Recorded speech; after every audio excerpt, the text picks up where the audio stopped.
अब अगला जो फैक्टर हम यहाँ पर पढ़ेंगे वो यहाँ पर है लैंड। ठीक है, तो लैंड के बारे में अब देखते हैं कि लैंड यहाँ पर क्या होता है। लैंड मतलब बेसिकली यहाँ पर जमीन।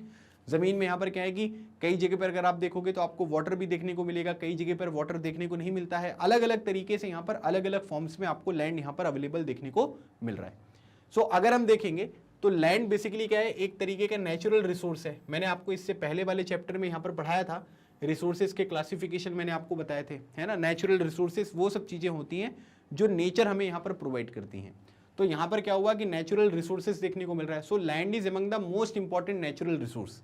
अगर हम नेचुरल रिसोर्सेज की बात करेंगे तो जो ज़मीन यहाँ पर होती है वो यहाँ पर क्या है, वो बहुत ही इंपॉर्टेंट जो है वो नेचुरल रिसोर्स आपको देखने को मिलेगा। अगर आप देखेंगे it covers only about 30% of the total area of the earth surface and all parts of this small percentage are not habitable। तो आप यहाँ पर ये कह सकते हैं कि जैसे पानी वगैरह जो है वो करीब 71% आपको देखने को मिलेगा, है ना। बाकी सब चीज़ें ओशन ने कवर करके रखा है। और यहाँ पर क्या है कि करीब अगर अप्रोक्सीमेटली हम देखेंगे तो 30% जो यहाँ पर एरिया है ना, 30% of the total area of the earth surface. ठीक है, अर्थ का जो सरफेस है उसका जो 30% यहाँ पर एरिया है वो यहाँ पर क्या है, एंड वो यहाँ पर लैंड के द्वारा यहाँ पर कवर है। And all parts of this small percentage are not habitable. ठीक है, मतलब आप ये कह सकते हैं कि जो 30% आपको ये लैंड यहाँ पर देखने को मिल रहा है, इसमें क्या होता है कि सभी जगह पर लोग यहाँ पर रह नहीं सकते हैं, है ना। मतलब कई जगह ऐसी होंगी जहाँ पर लोग रह रहे होंगे और कई जगह आपको ऐसी भी देखने को मिलेगी जहाँ पर कोई भी नहीं रह रहा होता है।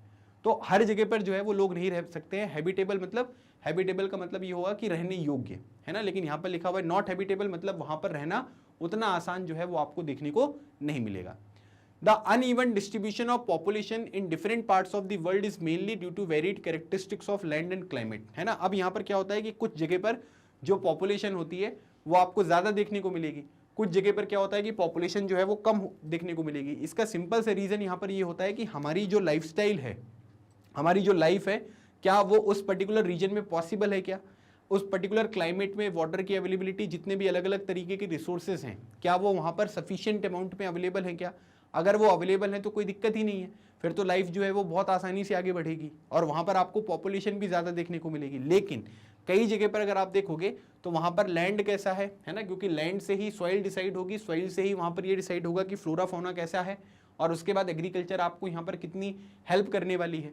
तो यहाँ पर क्या होगा कि जो लैंड है और जो क्लाइमेट है ना, इससे हमें यहाँ पर ये पता चलेगा कि कौन से पर्टिकुलर एरिया में लैंड की ज़्यादा पॉपुलेशन आपको देखने को मिलेगी और कौन से एरिया में आपको कम पॉपुलेशन देखने को मिलेगी। तो इस पर्टिकुलर चीज़ में अगर आप देखोगे तो लैंड और जो क्लाइमेट है ये काफ़ी इंपॉर्टेंट रोल प्ले करता हुआ आपको दिखाई देता है। अब यहाँ पर एक फैक्चुअल इन्फॉर्मेशन है जो आपको बॉक्स में देखने को मिलेगी। तो बोला जा रहा है कि 90%, है ना, मतलब ये 90% की बात यहाँ पर की जा रही है कि 90% जो वर्ल्ड की पॉपुलेशन है ना, occupies only 30% of land area.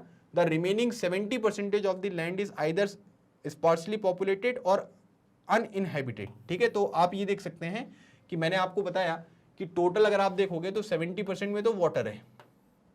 ठीक है, 70% जो है वो आपको वाटर देखने को मिल रहा है और उसके बाद यहाँ पर क्या है कि 30% जो है, ठीक है, वो आपको क्या मिलेगा, वो आपको यहाँ पर लैंड देखने को मिलेगा। ठीक है, तो ये हमने यहाँ पर ये लैंड कर लिया। अब अगर मान लीजिए कि ये जो 30% आपको देखने को मिल रहा है, ठीक है, इस 30% को अगर हम देखें तो अब इस 30% का भी आप यहाँ पर ये कह सकते हैं कि इस 30% का भी अलग अलग तरीके से जो है वो डिफरेंसेस आपको देखने को मिलेंगे, है ना। तो अब ये जो 30% है अगर आप देखेंगे तो वहाँ पर क्या है कि 90% of the world population occupies only 30% of the land area. ठीक है, इसमें से भी अगर आप ये देखोगे तो ये 30% का ये 30% यहाँ पर हो गया और यहाँ पर ये 70% हो गया। बात समझ में आ रही है ना। ये जो 70% है वो तो अलग है, अब ये जो 30% एरिया है इसका 30% और ये 30% एरिया का इसका 70%। तो यहाँ पर बोला जा रहा है कि 90% of the population occupies only 30% of the land area. मतलब कि ये जो 30% लैंड एरिया है यहाँ पर क्या है, यहाँ पर आपको 90% जो पॉपुलेशन है वो देखने को मिलेगी, है ना। मतलब कि जितना भी लैंड एरिया है उसमें से 30% एरिया जो है लैंड का, वहाँ पर 90% पॉपुलेशन रहती है और बाकी जो यहाँ पर आप ये कह सकते हैं the remaining 70% population land is either sparsely populated और अनइनहेबिटेड। या तो क्या है कि जो बाकी के 70% लैंड एरिया है, ठीक है, इसमें से जो हमारी बाकी की पॉपुलेशन अगर आप देखोगे तो यहाँ पर क्या होगा कि अगर आप देखेंगे तो यहाँ पर क्या है 90% of the world population occupied only 30% of area, the remaining 70% of the land is either sparsely populated और अनइनहेबिटेड। तो ये वाला जो रीजन आपको यहाँ पर देखने को मिल रहा है ना, ये 70% वाला, या तो यहाँ पर बहुत कम पॉपुलेशन रहती है या तो कोई भी नहीं रहता है। तो इस तरीके की चीज जो है वो आपको यहाँ पर बताई गई है। ठीक है, चलिए अगली बात करते हैं। The rugged topography, steep slopes of the mountains, low lying areas susceptible to water logging, desert areas, thick forested areas and the normally sparsely populated और इनहेबिटेड। तो अगर आपसे ये पूछा जाए कि भाई वो कौन से यहाँ पर जो एरियाज हैं जहाँ पर पॉपुलेशन बहुत कम रहती है, ठीक है, या फिर आप ये कह सकते हैं कि वहाँ पर बिल्कुल भी पॉपुलेशन यहाँ पर नहीं रहती है, तो उसके बारे में आप थोड़ी सी जानकारी जो है वो यहाँ पर प्रोवाइड करिए। तो इसके आंसर में हम यहाँ पर क्या लिखेंगे कि भाई देखिए, जहाँ पर पॉपुलेशन बहुत कम आपको देखने को मिलेगी या बहुत ही स्पार्सली यहाँ पर वो पॉपुलेटेड एरिया है, तो वो कौन कौन सी चीज़ें होंगी, जैसे रग्ड टोपोग्राफी। ठीक है, रग्ड टोपोग्राफी का मतलब यहाँ पर क्या है कि ये बहुत अनइवन एरिया है। ठीक है, अनइवन मतलब आप ये कह सकते हैं कि कहीं पर ऊंचाई है, कहीं पर ढलान आपको देखने को मिलेगी। सो ये अनइवन एरिया जो है वो आपको यहाँ पर देखने को मिल रहा है। ठीक है, तो अनइवन एरिया जो है ये है। दूसरी इंपॉर्टेंट बात अगर आप देखेंगे तो यहाँ पर क्या है कि स्टीप स्लोप, ठीक है, जहाँ पर स्लोप बहुत ज़्यादा होता है ना, माउंटेन में जहाँ पर आप ये कह सकते हैं कि जैसे ये पर्टिकुलर स्लोप है, ये कैसा है, ये स्टीप स्लोप है ना, क्योंकि ढलान बहुत ज़्यादा देखने को मिल रही है, तो यहाँ पर कोई नहीं रहेगा। फिर उसके बाद low lying area susceptible to water logging. ठीक है, वो सारे के सारे एरिया जहाँ पर पानी वगैरह भरा जा सकता है ना, मतलब एकदम से अगर बारिश वगैरह बहुत ज़्यादा हुई या फ्लो वगैरह बहुत ज़्यादा हुआ कहीं से, तो पानी वगैरह बहुत ज़्यादा इकट्ठा हो सकता है, वहाँ पर लोग नहीं रहते हैं। डेजर्ट एरियाज में जो है वो यहाँ पर लोग नहीं रहते हैं। ठीक, जो फॉरेस्टेड एरियाज होते हैं जहाँ पर बहुत घने जंगल होते हैं, वहाँ पर आपको लोग रहते हुए दिखाई नहीं देते। तो ओवरऑल अगर हम देखेंगे तो rugged topography, steep slopes of the mountain, low lying areas जहाँ पर पानी वगैरह लॉक हो सकता है, desert areas, thick forested areas, तो या तो यहाँ पर पॉपुलेशन बहुत कम आपको देखने को मिलेगी, या तो जो पॉपुलेशन है वो बिल्कुल भी यहाँ पर आपको देखने को नहीं मिलती है। तो ये पॉसिबिलिटी यहाँ पर होती है कि जहाँ पर आपको पॉपुलेशन कम देखने को मिल रही है वो कौन कौन से एरियाज हैं, तो ये सारे रीजन्स आपको देखने को मिलेंगे।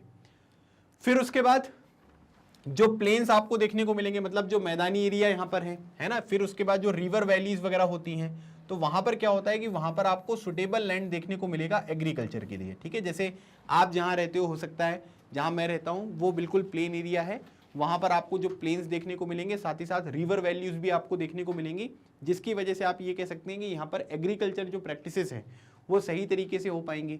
जो भी कंस्ट्रक्शन वर्क वगैरह होता है वो भी यहाँ पर आसानी से हो सकता है। और इसी वजह से अगर आप देखोगे तो प्लेन्स और रिवर वैलीज वो एरिया होते हैं जो आपको डेंसली पॉपुलेटेड यहाँ पर देखने को मिलेंगे, मतलब डेंसली पॉपुलेशन जो है वो यहाँ पर रहती है। जैसे मैंने आपको बताया था ना कि 30% एरिया जो है वो लैंड है, 30% एरिया का भी अगर आप 30% एरिया देखोगे तो वहाँ पर क्या होता है कि वहाँ पर अगर आप देखोगे तो 90% पॉपुलेशन रहती है। The 90% of the world population occupied only 30% of land area. ठीक है, उसके बाद जो रिमेनिंग 70% है लैंड एरिया, वहाँ पर या तो पॉपुलेशन बहुत कम है या तो बहुत ज़्यादा वहाँ पर कोई रहते ही नहीं है। ठीक है, तो ये चीज़ जो है वो आपको यहाँ पर देखने को मिल रही है। ठीक है, तो आई होप ये पॉइंट आपको अच्छी तरीके से समझ में आ गया होगा।